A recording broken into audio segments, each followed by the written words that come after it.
dengan judul pengaruh TikTok. Oh, biar kemudian katinggai pinterang karena triknya itu potong. Hani dunia pio hulun yang udang balik adanya ruang kadubok. Nyo saboh pantun bilang to pesan sini ngorijang bek nali jamun ka ake lahi tapandang macam biasa hino merepot.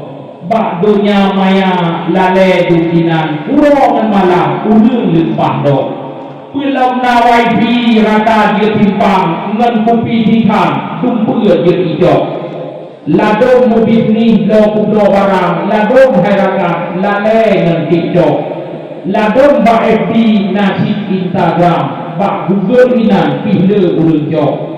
na berita masalah perang nasi ibohan dengan hawa tupo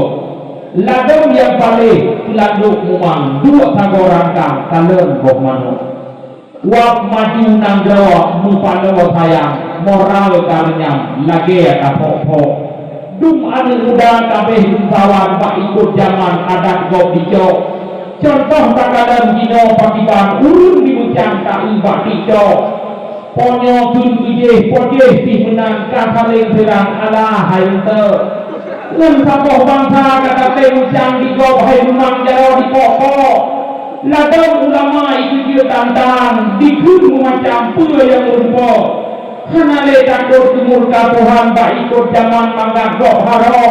ngale pengikut pegat tisawan yang tidur tunggang ulun tak tiktok yang ineng-ineng lain macam mujoget inang ge ulun sudah kulit mahlaka bodi bagam ngedikun oman tiada montok pun mengendel pasopan otali sang-sang dawa di mondok bandel selawar kalain macam kame umunan bandel yang haro kapinah jilbab of dilih malam pelau berjanjang nahulun sogo habang rambui of dibinyan kelibur akan dipinah roro menunggu bakai habang tuan nyu kenyataan dari bakito kon aplikasi yang paling hebat ulun pertimang salah pulau karena takalan nasib yang sopan dibi pandangan dan pulau-pulau ladong plus surah kulit kitab 8 punya lagi yang baklun si cocok atau punya cara Al-Quran panjangnya panjang pagi bantah cok tunggu dengan tunggu baik sampai perang beda pandangan baik plus bakito karena takut salah dipaham ulun awam tentang fungsi tunggu mentunggu yang beda pandangan nyebak lutuan jod mengerupo karena nyebak lipinan sutrang dikoh disangkang hanlin pako kadang nak ulun palih merupakan galak dipandang tunggu hudupo ada wangan aduan dengan agam yang ulun sayang rata pulau guna kainah sumurka Tuhan dunia nyo hai bang ulun sauto tak iziat kategori labang ulama tak sayang hidup roh hijau